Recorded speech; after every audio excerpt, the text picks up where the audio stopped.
नमस्कार, capital TV देख रहे हैं आप। मैं हूं आपके साथ पूजा।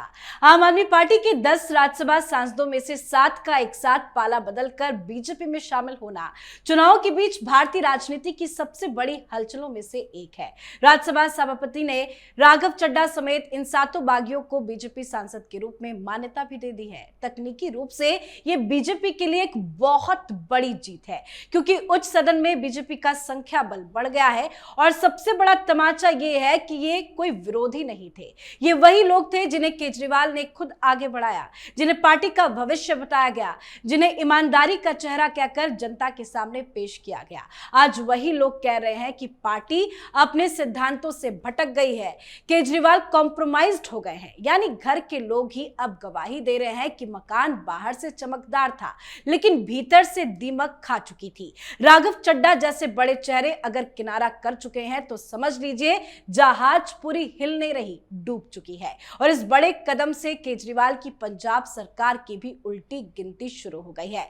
हालांकि फिलहाल केजरीवाल मुद्दों से भटककर संकट पर चर्चा छोड़कर उन्होंने ये ऐलान किया है कि शराब घोटाले मामले में वो जस्टिस मनकांता शर्मा की अदालत में पेश नहीं होंगे, जिसको लेकर एक नया बवाल अलग ही शुरू हो गया है। पर पार्टी में बड़ी फूट को लेकर कैसे चारों तरफ से फंसे हैं केजरीवाल, क्या कुछ चल रहा है आम आदमी पार्टी में, आज इसी को समझेंगे। मेरे साथ स्टूडियो में मौजूद हैं कैपिटल टीवी के editor in chief doctor Manish Kumar. Doctor साहब, बहुत बहुत स्वागत है आपका। धन्यवाद। कैसे अरविंद केजरीवाल चारों तरफ से फंस गए हैं? देखिए, हम लोगों ने एक पॉडकास्ट किया था तो 3-4 जो एस्ट्रोलॉजर्स थे सब ने कहा था कि नहीं, there is no turning back. वो वापस राजनीतिक में कोई कमाल कर सकेंगे, वो इम्पॉसिबल है। उनका अस्त जो है वो तय है, वही साफ साफ दिख रहा है। आपने पूछा कि ये कोर्ट का मसला वीडियो बना रहे हो आप, मैं आपको बता दूं ये आदमी फिर गिरफ्तार होगा और इस बार कंटेम्प्ट में जाएगा। कारण ये है कि हाई कोर्ट में अगर कोई फैसला हुआ, आप इसका विरोध कर सकते हैं, you have a legal right, you go to supreme court जी। और आप उस फैसले के खिलाफ प्रेस कॉन्फ्रेंस करेंगे और जज के इंटीग्रिटी पे कंटेम्प्ट समझिए कि किसी फैसले को लेकर के हम लोग भी क्रिटिसाइज करते हैं, but will never say this कि भाई जज घूस खा लिया, जज का इंटेंट खराब है।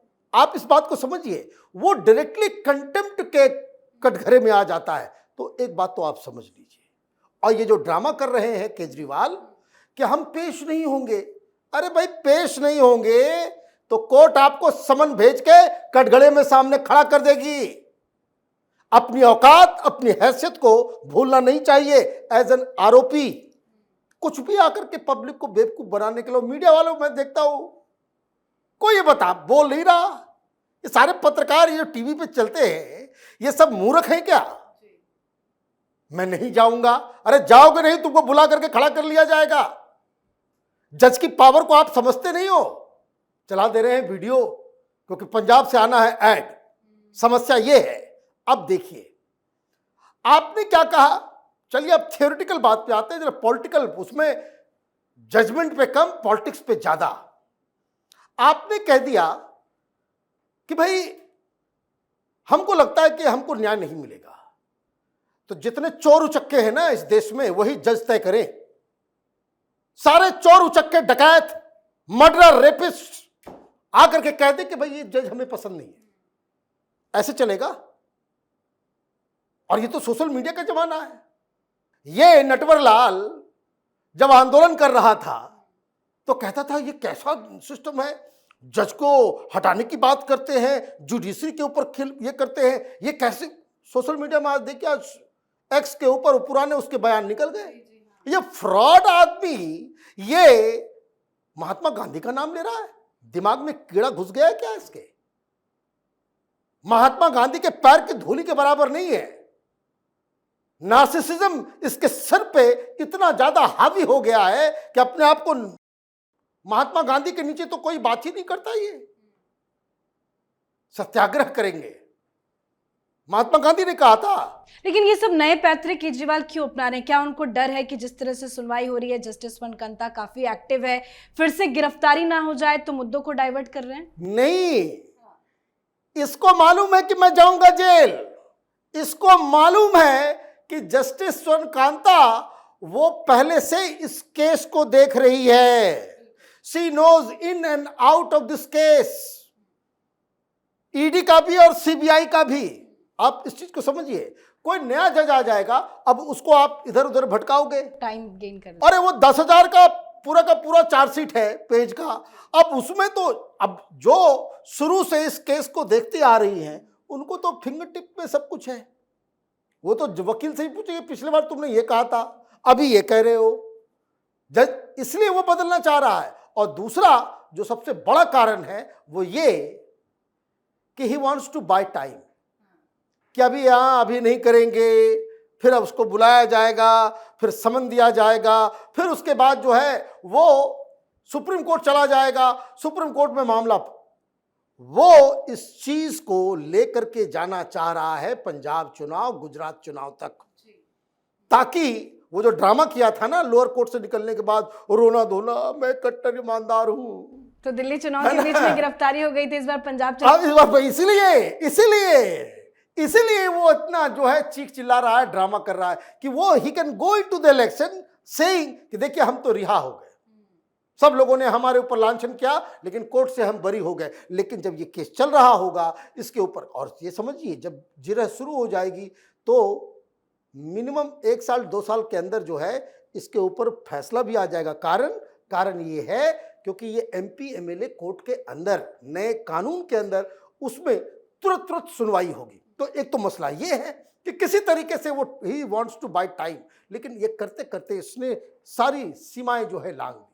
अब गांधी की बात में कह रहा था, अच्छा गांधी जी ने कहा था कि शराब बांटो, गांधी जी ने कहा था घोटाला करो, गांधी जी ने कहा था कि एक दारू के साथ दूसरा दारू भी फ्री, हाँ ये गांधी जी ने कहा था।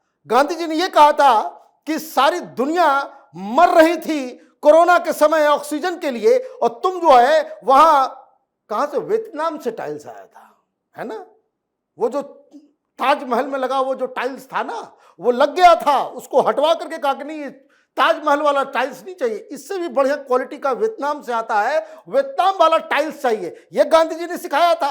अब तो शीश महल 2 की भी तस्वीरें आ गई। बता, ये अय्याश, ये जो सारे लोग जो कह रहे हैं ना कि ये उसके लत में है, और ये सब क्यों हो रहा है? आप अपने आप को पार्टी से ऊपर, विचारधारा से ऊपर, सिस्टम के ऊपर कोई कुछ नहीं। अब मैं आपको एक बात बता दूं, this man is dangerous. Dangerous इसलिए है कि ये जब सत्ता में नहीं था, जब आंदोलन कर रहा था, इसी तरीके से सारे इंस्टीट्यूशंस पे सवाल खड़े करता था। यही काम ये जो है राजनीति में आने के बाद इलेक्शन कमीशन के खिलाफ, तो सीएजी के खिलाफ, ये जो है ईडी के खिलाफ, सीबीआई के खिलाफ, जजेस के खिलाफ, हाई कोर्ट के खिलाफ, सुप्रीम कोर्ट के खिलाफ। आप देखिए कितना लूजली ये कह देता था पब्लिक को बेवकूफ बनाने के लिए कि सुप्रीम कोर्ट के 3 जजेस ने हमको बताया। लीजिए, खुद तो झूठ बोल रहा है और 3 जजेस का भी नाम लेकर के उनको भी फंसा रहा। नाम कभी नहीं बताएगा, लेकिन ये कहेगा सुप्रीम कोर्ट के जज ने हमें बता दिया। तो ये देखिए, ये फ्रॉड है, और इसके साथ काम करने का मतलब कि आपको उस फ्रॉडगिरी में शामिल होना। बात 100 बात की एक बात। अब हुआ ये कि ये जो लोग, देखिए मैं क्यों कह रहा हूं कि सब कुछ तबाह और बर्बाद होने जा रहा है, वो इसलिए कि ये पंजाब के बड़े स्ट्रांग लोग जो हैं, जो इसका साथ छोड़ के आ रहे हैं। पंजाब में इनकी सरकार है, लेकिन खबर ये आ रही कि 40 के आसपास 2 लोगों ने पंजाब में आम आदमी पार्टी को खड़ा किया। ये तो सिर्फ भाषण देता है, काम वाम नहीं करता। केजरीवाल वो कामचोर किस्म का व्यक्ति, काम नहीं करता, मेहनत नहीं करता, ये लोगों को इससे काम करवाता है और ये स्टेज पे जाकर के खड़ा हो जाता है। This is exactly what he does. तो पंजाब में किसने सब कुछ किया? दिल्ली सरकार कौन चला रहा था? मनीष सिसोदिया। सारी मेहनत कौन? मनीष सिसोदिया। ये आदमी तो अपने पास एक डिपार्टमेंट भी नहीं रखा था, फाइल साइन नहीं करना पड़े, हर जगह जेल चला गया मनीष सिसोदिया। आप इस बात को समझिए। तो वहां जो पंजाब में जो पार्टी को जिन लोगों ने खड़ा किया, 2 लोग, राघव चड्ढा और पाठक, तो ये दोनों ही तमाम विधायकों को टिकट देने वाले लोगों में से हैं। ये इनके लोग हैं, वो लोग भी परेशान हैं। और जो अपने होते हैं उन्हें तो काला चिट्ठा भी पता होता और है। तो सब कुछ पता होता है। तो ये लोग, अब ये बताया ये जा रहा है कि पंजाब में 40-45 वैसे विधायक हैं जिनको अब समझ में आ गया है कि चुनाव तो हम जीतेंगे नहीं, इसके साथ इन चोरों के साथ रह करके बहुत खराब इमेज हो गया है, तो वो वहां विद्रोह हो सकता है। मतलब राज्यसभा में जो कांड हो गया, ये बड़े संजय सिंह कहाँ है, वो अभी हम वहां जाएंगे, हम चिट्ठी लिखेंगे, ये इलीगल है, तो वो है, आ गया, नोटिफिकेशन जारी हो गया। अब आपको जितना बीन बजाना है बजाते रहो, उससे कोई फर्क नहीं पड़ता। Now they have become part and parcel of Bharatiya Janata party. वो खत्म हो गई कहानी। कहानी आगे की है। गुजरात में क्या होगा, पंजाब में क्या होगा। अभी पंजाब में सरकार गिर जाए, टूट जाए, तब केजरीवाल क्या करेंगे। तो ये सारी चीजें हैं, मुसीबत बहुत बड़ी है। और केजरीवाल, अब चूंकि पंजाब में चुनाव है, तो अभी मीडिया वाले कुछ जो है वो इसके चक्कर में उसको दिखाएंगे, बताएंगे, उसके हर वीडियो को जो है लाइव बना करके दिखाएंगे। अदरवाइज अरविंद केजरीवाल वो एक ऐसे ब्लैक होल में पहुंच गए हैं जहां से वो हिंदुस्तान के राजनीतिक परिदृश्य में बिल्कुल गायब होने वाले हैं। जी, बहुत बहुत धन्यवाद सर समझाने के लिए। धन्यवाद। तो कभी केजरीवाल कहा करते थे कि हम राजनीति बदलने आए हैं, आज हालात ये हैं कि राजनीति ने ही केजरीवाल को बदल कर रख दिया है। कभी कहते थे हम अलग हैं, आज उनके अपने सांसद ही कह रहे हैं सब कुछ खत्म हो चुका है। कभी बीजेपी पर आरोप लगाते थे कि वो पार्टी तोड़ती है, आज उनकी अपनी पार्टी ही टूटी पड़ी है और इसे कहते हैं कर्मों का हिसाब ब्याज सहित वापस आना। वैसे अभी ये शुरुआत है केजरीवाल की आम आदमी पार्टी में, अभी और विद्रोह होना बाकी है। तो आप भी अपनी राय कमेंट करके जरूर लिखिएगा। देखते रहिए कैपिटल टीवी। नमस्कार।